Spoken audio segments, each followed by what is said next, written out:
Good morning বন্ধুরা, কেমন আছো তোমরা সবাই? আশা করছি তোমরা সবাই খুব খুব ভালো আছো, আর আমিও কিন্তু খুব ভালো আছি। আজ হলো রথযাত্রা।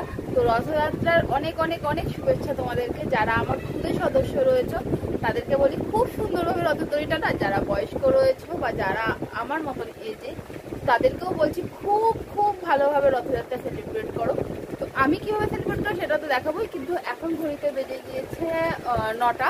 তো এখন যাবো হচ্ছে কি আমাদের পাড়ার বারোয়ারি পুজো যেটা আছে আর কি, সার্বজনীন পুজো। তো সেই পুজো খুঁটি পুজো আজকে। তো সেই খুঁটি পুজোর জন্য খুঁটি স্নান করা যাবো গঙ্গায়। চলো তোমাদের সাথে পুরোটাই শেয়ার করছি। সো আমি তো বেরিয়ে পড়েছি, আর ওরা এখানে খুঁটি ফুটি নিয়ে রেডি হচ্ছে, আর ভ্যানে করে ওরা যাবে, কারণ খুঁটিটা যথেষ্ট ভারী। আর এই খুঁটিটা না 3 বছরে একবার করে চেঞ্জ হয়। ওরা ভ্যানে যাচ্ছে, এদিকে আমি আমার কাকার সাথে বাইকে যাচ্ছি, কারণ আমি আবার একটু হাঁটার থেকে অলস প্রকৃতির। তো আর এই মন্দিরটা কি সুন্দর রং করেছে দেখো। আজকে যেহেতু রথ, সোজা রথ, তো এখানে বিভিন্ন জায়গায় খুব সুন্দর লাইটিং করা হয়েছে। আর এই জায়গাটায় গঙ্গারপাড়া, এই জায়গাটাতে না জগন্নাথ মন্দির রয়েছে, মানে এখান থেকে রথ বেরোয়। তো কথা বলতে বলতে দেখো আমরা গঙ্গার এখানে তো চলে এসেছি। এবারে খুঁটিটা এরা নিয়ে যাবেন নিচে। তো চলো তোমাদেরকে একটুখানি গঙ্গাটা দেখাই, যে আমাদের এখান থেকে এই ঘাটটার নাম হলো ইন্দিরা ঘাট। সেখান থেকে গঙ্গাটা কতটা সুন্দর লাগে দেখতে। এই দেখো এদিকে দূরে দেখতে পাচ্ছ হাওড়া ব্রিজ। আমরা যেই জায়গাটাতে থাকি না সেই জায়গাটা থেকে তুমি দুখানা ব্রিজই দেখতে পারবে পুরো স্পষ্ট। আর এই দেখো ভাটাই রয়েছে, যদিও রয়েছে। তো এই দেখো ওইদিকে দেখতে পাচ্ছ বালি ব্রিজ, একদম ওই বালি ব্রিজের ওইখানেই কিন্তু আমাদের দক্ষিণেশ্বরের মায়ের মন্দির। তো এইখানে এই ঘাটটা খুবই পরিষ্কার থাকে, মানে। আর অপোজিট পাশটা যেটা দেখতে পাচ্ছ ওইটা কিন্তু বেলুড় পড়ছে। এখানে অনেক লোক স্নান করে, অনেক কাজকর্ম হয়। তো আমি তোমাদেরকে বেসিক একটা জিনিসই দেখাচ্ছি। আর ওরা দেখো খুঁটি নিয়ে নেমে গেছে। খুঁটিটার যে কাপড়টা জড়ানো ছিল ওটা 1 বছর জড়ানো ছিল, তো সেই খুঁটির কাপড়টাও ওরা চেঞ্জ করে নিয়েছে। এবার ওটাকে ভালো করে চাঁদতি করাবে। মা গঙ্গার একটা সবথেকে বড় বৈশিষ্ট্য কি জানো তো? মা গঙ্গাকে দেখলেই চোখ মন সব যেন শান্ত হয়ে যায়। হ্যাঁ, আমাদের বাড়ি না গঙ্গার খুবই কাছে, কিন্তু কি বলতো, ওই যে সময়ের জন্য অনেক সময় আমরা মানে গিয়ে উঠতে পারি না, বলে না যে ঘরামির ঘর ভাঙা, ঠিক তেমনি মা গঙ্গা আমাদের এত কাছে, কিন্তু আমরা যে রোজ যাই, রোজ স্নান করি, বা রোজ গিয়ে পুজোর ফুল মানে জল ঠল নিয়ে আসি তা কিন্তু নয়।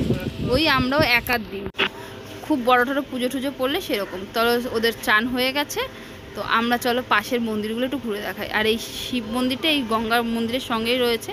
আর এখানে আরেকটা মন্দির তোমাদেরকে দেখাই। আজকে এই মন্দিরটা এত সাজানো হয়েছে কারণ জগন্নাথ দেব 7 দিন এখানে থাকবে। এটা জগন্নাথ দেবের মাসির বাড়ি। আর এই বজরংবলীর এই মূর্তিটাকে কি নামে তোমরা চেনো আমাকে একটু জানিও। তো এখান থেকে আমরা এবার বেরিয়ে পড়েছি বাড়ির উদ্দেশ্যে। বাড়ি পৌঁছে গেছি, আর পৌঁছে এবার রান্নার কাজে লাগবো। তো রান্নার জন্য আমি যেহেতু হোম ডেলিভারি করি, একটা জিনিস তোমাদের সাথে শেয়ার করি। আমি যেহেতু আজকে হোম ডেলিভারি আমার রয়েছে, তো আমি কিন্তু যেরকম সেরকম তেল বা খোলার তেল ইউজ করি না। আমি কাজের তো ভীষণই চাপ থাকে এই সময়টা, মানে একদিকে অর্ডার রেডি করতে, আরেকদিকে ব্লগ, মানে খুবই ইস্যু হয়ে যায় আর কি, প্রবলেম হয়ে যায়। তো চলো এর মধ্যে আমি কী কী রেডি করেছি সেগুলো তোমাদের সাথে শেয়ার করি। তো রয়েছে চানা মশলা হয়ে গেছে, আমরা চাটনি হয়ে গেছে, আর এখানে পনিরের যেই পাসান্দাটা বানাবো সেটাও হয়ে গেছে। আর এখানে দেখো ভাতের জন্য জল ফুটতে দিয়ে দিয়েছি, পনির ভাজি পাসান্দার জন্য আলু, সব কাজ কমপ্লিট হয়ে গেছে। তো এখন যেটা বাকি আছে আর কি, ভাটুয়াটা বানাবো আর পনির পাসান্দাটা ফ্রাই করব, হয়ে যাবে কাজ শেষ। তো ডেলিভারি তখন দিয়ে দেবো। এখন মোটামুটি কাজ শেষ করে একটুখানি গায়ে জল ঠল ঢেলে নিয়েছি, মানে এত গরম, তার মধ্যে এক পস্ত বৃষ্টি হয়ে গেছে, তো ওই জন্য আর কিছু করা হয়নি, ভিডিও করতে পারিনি। আসলে দুটো কাজ একসাথে করাটা খুবই কমপ্লিকেটেড হয়ে যায়। আর আমার রান্নাঘরটা খুবই ছোট, তো ইচ্ছে আছে রান্নাঘরটা সামনের দিকে নিয়ে আসার, একটু ভিডিও করার জন্যই, কারণ তোমরাও অনেক ভিডিওর জন্য আমার ওয়েট করে থাকো। তো ব্যাস এখন আমি একটুখানি রেস্ট করব। তোমাদের দাদাভাই এলে পরে একসাথে খেতে বসবো। তোমাদের দাদাভাই গেছে এখন মার্কেটে, তো চলো পরে তোমাদের সাথে আবার দেখা করছি। তো তোমাদের দাদাভাই কিন্তু আজকে পুজোটা দিচ্ছে, আমি আজকে পুজো আর দিইনি, কারণ আমি এখানে কাজে সত্যিই খুব ব্যস্ত ছিলাম। আর তোমাদের দাদাভাইও বললো যে ছেড়ে দাও, আজকে জগন্নাথ দেবকে আমি পুজো দিয়ে দেবো। তো তোমাদের দাদাভাই পুজো দিয়ে দিয়েছে। পুজো টুজো করা ওঠার পরে খাওয়া দাওয়ার আর কোনো ভিডিও করিনি। তো এখানে আমি এবারে নানগুলোকে ভেজে, তো নানগুলো তো ভাজা হয়ে গেছে, কোনো রকমের ভেজে রেখে এখন আগে যাবো রথ পাড়াদির প্রথমগুলো সেটা দেখতে। চলো, তো এখানে দেখো ছোট ছোট বাচ্চারা রথ টানছে, আর এই যে রথ আসছে তার আগে পতাকা, ডুমরু, কত কিছু, মানে জাস্ট ভাবতে পারবে না। এই প্রথম আমাদের ঘোষবাগানের মধ্যে থেকে রথ গেল, তোমাদেরকে দেখিয়েছি এর আগে একটা শর্টসে, তোমরা আমাকে দেখেছো যে আমি জগন্নাথ মন্দিরে গিয়ে জগন্নাথকে খুব জড়িয়ে ধরে খুব আদর করেছি। তো সেই জগন্নাথই আজ আমাদের এই ঘোষবাগান পরিক্রমা করছে। আমি তো চাই যে জগন্নাথ দেব সবার দুঃখ হরণ করুক। আর এই রথযাত্রায় জানো তো প্রভু নিজে আসেন দেখতে যে তার মানে ভক্তরা, তার শিষ্যরা কেমন আছেন, ভালো আছে কি না, সমস্ত কিছু। তো এখানে অনেক প্রচুর ভিড় হয়েছে, মানে জাস্ট ভিড়। আমি খালি দেখছি যে এত ভিড় কোথা থেকে হলো, লোকের মাথা লোকেই সে করছে। দেখো এখানে মেয়ে ছেলে সবাই উভয় মিলে রথের দড়িতে টান দিয়েছে। আমিও টেনেছি, সেটার ভিডিওর করতে, কারণ জানো তোমরা যে আমি নিজেই ভিডিও করি, তো সেই জন্য ভিডিওটা করা হয়ে ওঠেনি।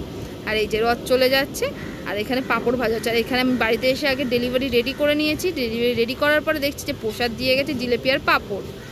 তো ওইটা খেয়ে আবার এসেছি যেখানে আর কি জগন্নাথ দেবের মাসির বাড়ি বানানো হয়েছে সেইখানে। তো এই দেখো এইখানে রথটা রাখা রয়েছে, আর এটা হলো জগন্নাথ দেবের মাসির বাড়ি। ওইখান থেকে আবার চলে গেছি আমাদের রানীর কাছে। আজকে আবার তাকে ভোগ দেওয়া হয়েছে, সেই ভোগ দেখতে। তো রানীকেও তো খুব মিষ্টি লাগছে। তো বন্ধুরা যারা তোমার আমার চ্যানেলে নতুন, প্লিজ আমার চ্যানেলটা একটু সাবস্ক্রাইব করে নিও, ভালো লাগলে একটু লাইক করে দিও। আর যদি ভিডিওটা ভালো লাগে শেষ পর্যন্ত দেখার পরে অবশ্যই একটা লাইক করে আর কমেন্ট